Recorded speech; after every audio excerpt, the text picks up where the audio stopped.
Assalamualaikum warahmatullahi wabarakatuh. Welcome back to my channel. Selamat datang rekan-rekan Nugroho Forum. Izinkan saya pada kesempatan hari ini akan membahas terkait materi ya dan substansi terkait Pancasila sebagai dasar negara, ideologi dan pandangan hidup bangsa Indonesia. Nah, materi ini saya ambilkan berdasarkan materi PPG yang sudah rilis dan sudah tersusun. Kemudian materi ini juga sangat relevan terkait pelaksanaan TWK khususnya di CPNS ya, di SKD. Nah, langsung saja kita simak bersama-sama untuk materi substansi yang ada.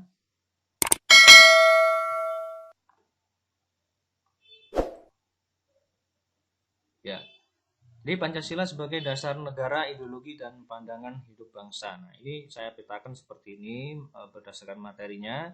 Jadi yang pertama, Pancasila sebagai dasar negara Indonesia dan sistem filsafat bangsa. Artinya, negara Indonesia menjadikan Pancasila sebagai sistem kedaulatan filsafat bangsa yang diturunkan Pancasila sebagai dasar negara Indonesia.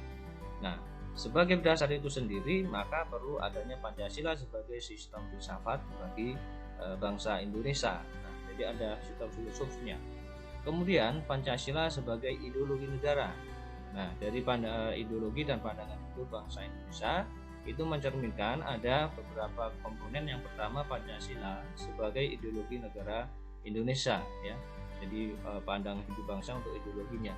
Kemudian Pancasila sebagai pandangan hidup bangsa, artinya seluruh proses kehidupan yang ada di Indonesia itu harus tercerminkan oleh Pancasila ya, karena sebagai pandangan hidup bangsa yang merujuk kepada Pancasila.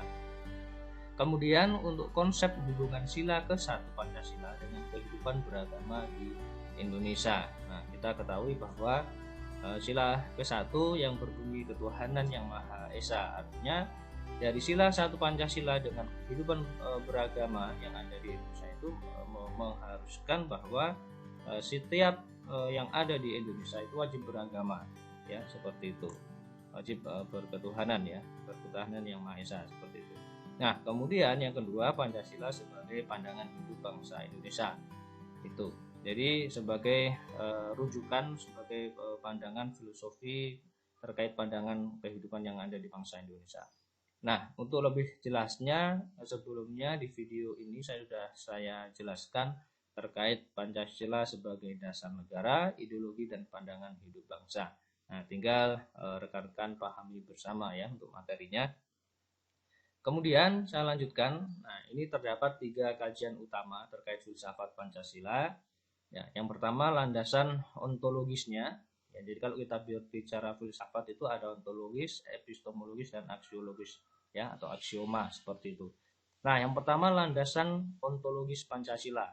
Nah, tentu terkait landasan ini harus adanya sifat yang mendasari.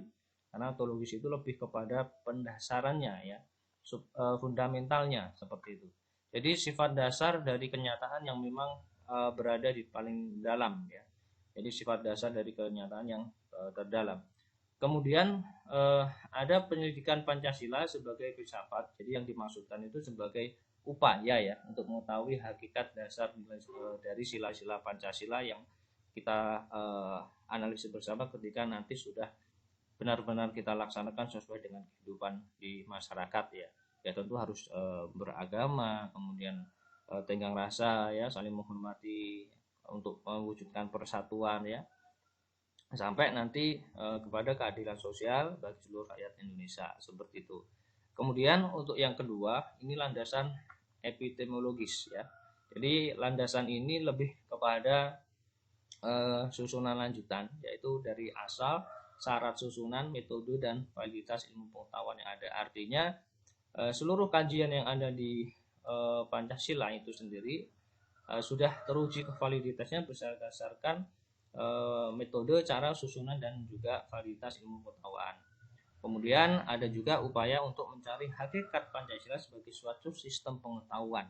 Nah, jadi ada kita berpikir kritis bagaimana nantinya Pancasila bisa menjadi suatu sistem pengetahuan. Misalkan kalau kita rujuk lebih kepada mata pelajaran PPKN atau ketika berada di soal TWK misalkan, nah itu kan bisa dijadikan knowledge ya, atau pengetahuan. Kemudian untuk landasan aksiologis Pancasila. Nah, di landasan ini dapat didefinisikan itu aksiologi itu sebagai suatu yang diinginkan atau disukai atau yang tidak atau yang baik ya, seperti itu. Nah, aksiologi Pancasila itu sendiri mengandung arti bahwa kita membahas tentang filsafat nilai-nilai Pancasila.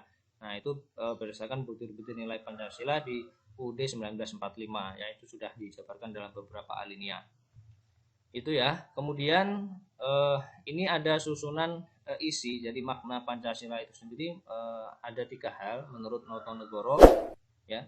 Jadi beliau menyampaikan ada 3 substansi yang harus dipahami terkait arti Pancasila itu sendiri. Yang pertama, isi ya. Arti Pancasila yang umum atau universal yaitu hakikat sila-sila Pancasila yang merupakan intisari Pancasila sehingga merupakan pangkal tolak dalam melaksanakan dalam berbagai bidang kenegaraan dan tertib hukum Indonesia serta dalam realisasi praktis dalam berbagai bidang kehidupan yang konkret. Nah, ini bersifat umum rekan-rekan. Jadi seluruh pelaksanaan dalam bidang kenegaraan ya, baik di bidang instansi manapun dan juga penertiban hukum itu juga harus berdasarkan nilai-nilai Pancasila. Jadi sebagai pangkal tolaknya untuk pelaksanaan dalam kehidupan konkret. Nah, sedangkan makna yang kedua terkait isi, artinya umum kolektif, yaitu isi arti Pancasila itu sendiri sebagai pedoman kolektif negara ya dan bangsa Indonesia terutama dalam tertib hukum Indonesia. Nah, ini lebih kepada ketertiban hukum ya secara kolektif, secara bersama-sama untuk negara dan bangsa Indonesia. Untuk yang ketiga, dari susunan isi itu sendiri berarti Pancasila yang bersifat khusus atau konkret ya secara nyata, yaitu isi arti Pancasila dalam realisasi ya praktis dalam berbagai bidang kehidupan sehingga memiliki sifat khusus yang konkret serta dinamis ya. Jadi selalu mengikuti perkembangan zaman. Nah, kemudian ini ada tingkatan rekan-rekan terkait filsafat Pancasila, ada nilai dasar, nilai instrumental ya, nilai praktis. Nah, untuk nilai dasar ini lebih kepada nilai-nilai fundamental ya, seperti itu. Jadi nilai-nilai fundamental yang ada di dalam Pancasila yang mendasarinya itu bisa masuk pada nilai-nilai dasar seperti itu. Nah, sedangkan instrumental itu adalah arahan atau semacam kebijakan strategi ya atau sasaran untuk melaksanakan nilai-nilai Pancasila itu sendiri ya. Biasanya sebagai perubahan pada peraturan perundang-undangan ya yang tentunya juga harus mengikuti perkembangan zaman dan aspirasi masyarakat seperti itu. Nah, sedangkan yang ketiga yaitu nilai praktis. Nah, nilai praktis ini lebih kepada perwujudan rekan-rekan. Jadi perwujudan dari nilai instrumental itu sendiri yang bersifat nyata dalam kehidupan sehari-hari ketika kita melaksanakan kehidupan yang baik di dalam masyarakat berbangsa dan bernegara. Seperti halnya contoh kalau melaksanakan sila Pancasila, sila yang pertama ketuhanan yang Maha Esa, kita harus taat kepada agama yang kita peluk ya, sesuai dengan ketentuan agama masing-masing ya. Kalau umat muslim ya melaksanakan ibadah sholat ya, kalau umat Kristiani ya ke gereja seperti itu dan seterusnya. Nah, itu seperti halnya nilai praktisnya, kita mempraktekkan nilai instrumental itu sendiri seperti itu. Nah, kemudian di sini ada rujukan secara langsung dan secara tidak langsung ya. Jadi Pancasila itu berperan dalam kehidupan secara langsung dan tidak langsung. Artinya apa? Ada hubungan yang dapat mempengaruhi pola kehidupan khususnya di negara Indonesia ya. Seperti itu. Nah, di sini saya lanjutkan juga. Jadi bisa dikatakan kalau secara langsung bisa merujuk pada nasionalisme ya di dalamnya seperti itu. Misalnya keterkaitan masyarakat yang ada di Indonesia. Nah, ini tentu sebagai Pancasila sebagai ideologi dan pandangan hidup bangsa. Nah, ini ada saya sampaikan untuk latar belakang. Nah, jadi kalau secara langsung itu ada 4 konsep rekan-rekan yang ini juga harus diketahui. Yang pertama itu adalah kausa materialis. Nah, mungkin rekan-rekan pernah dengar ya kausa materialis. Jadi kausa materialis itu lebih kepada asal mula bahan tersusunnya bangsa Indonesia. Jadi bangsa Indonesia ini merupakan asal muasal bahan pembentukan Pancasila, ya. Jadi bangsa Indonesia sendiri merupakan asal muasal bahan terbentuknya Pancasila, itu masuk pada kausa materialis, ya. Di dalamnya ada apa? Ada nilai kebiasaan, ada nilai kebudayaan, adat istiadat, ya, agama yang diterapkan dalam berbangsa dan negara di bangsa Indonesia. Itu esensinya rekan-rekan. Kemudian ada asal bentuk mula, atau kalau kita masuk dalam konotasinya itu kausa formalis, ya. Jadi kausa formalis itu lebih kepada asal atau bentuk mulanya, yang artinya bagaimana Pancasila itu dirumuskan atau disusun sebagaimana yang ada di dalam pembukaan Undang-Undang 1945. Ya, disuruh sudah dijabarkan dan menjadikan awal mula terbentuknya Pancasila yang sudah terbangun seperti itu. Kemudian kausa efisien. Nah, kausa efisien itu lebih kepada asal mula karya. Loh, karya bagaimana? Maksudnya seperti ini. Bagaimana Pancasila itu dijadikan dasar, ya, dalam filosofi negara yang menjadikan produk karya.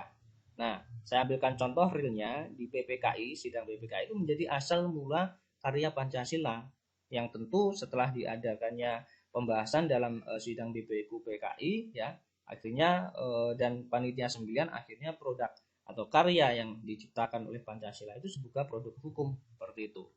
Kausa efisien. Kemudian yang terakhir itu kausa finalis, ya.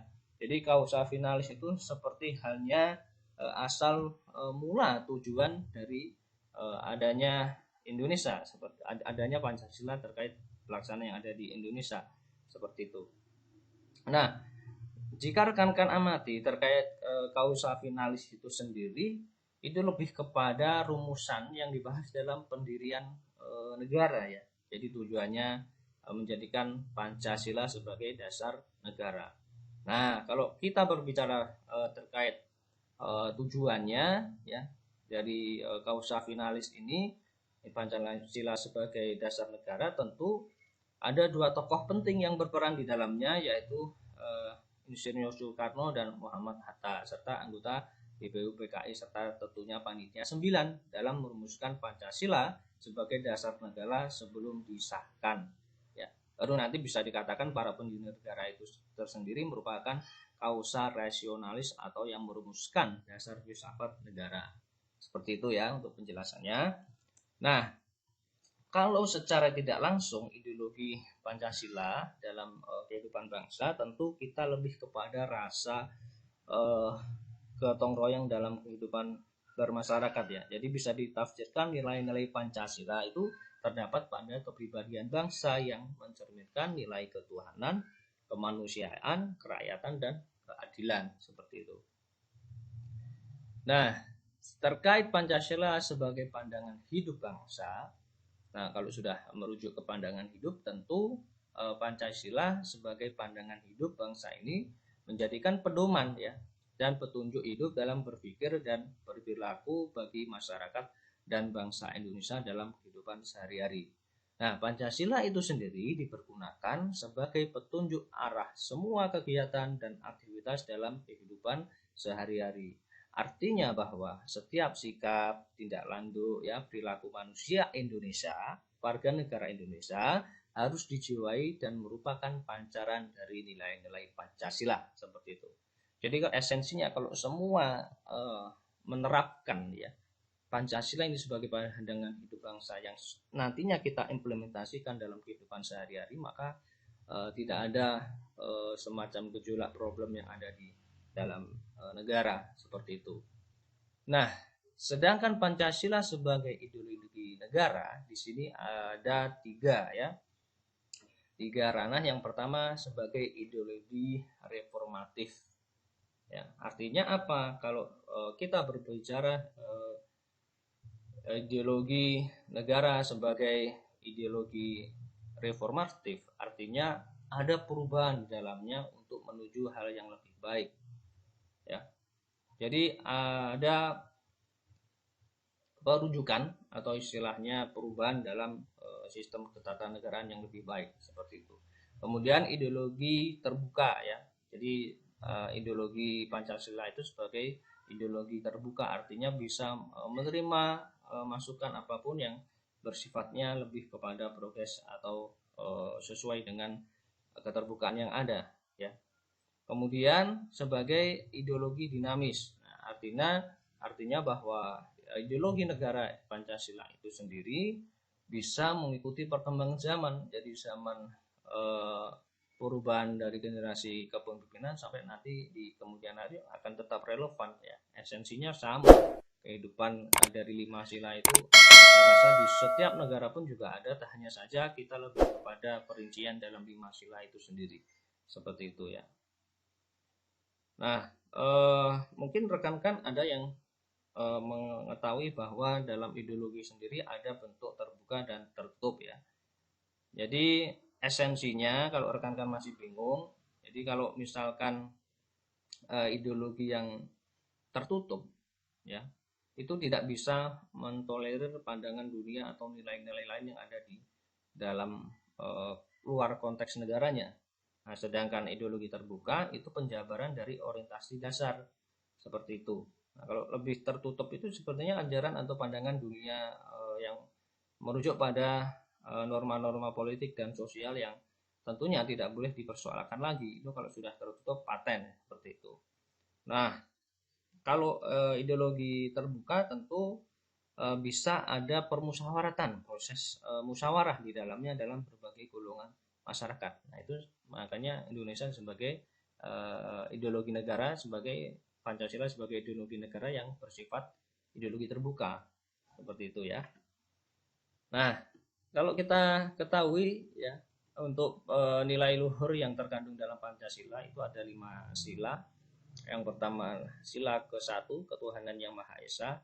Jadi setiap warga negara wajib dan berhak memeluk agama yang berketuhanan. Kemudian sila yang kedua, kemanusiaan yang adil dan beradab.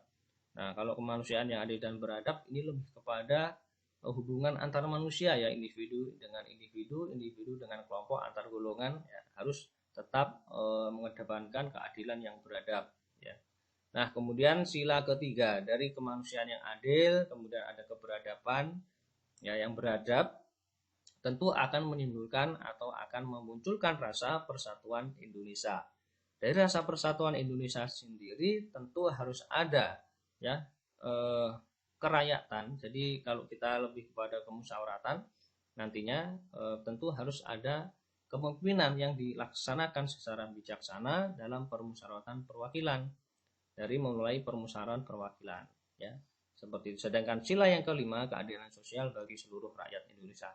Nah, ini pada tujuan akhirnya di sila kelima ini bahwa nantinya diharapkan dari Pancasila itu sendiri akan ada keadilan sosial. Ketika muncul keadilan sosial, maka bisa dikatakan dan indikasinya bahwa rakyat Indonesia itu mendapat hak keadilan sosial yang menyeluruh seperti itu. Jadi tidak ada tebang pilih seperti pelaksanaan hukum. Mungkin itu yang dapat saya sampaikan. Semoga penjelasan ini bermanfaat bagi rekan-rekan yang sedang melaksanakan materi atau melaksanakan program BPG maupun tes CPNS khususnya SKD di TWK ya. Silahkan jika bermanfaat bisa share dan subscribe. Saya akhiri. Assalamualaikum warahmatullahi wabarakatuh.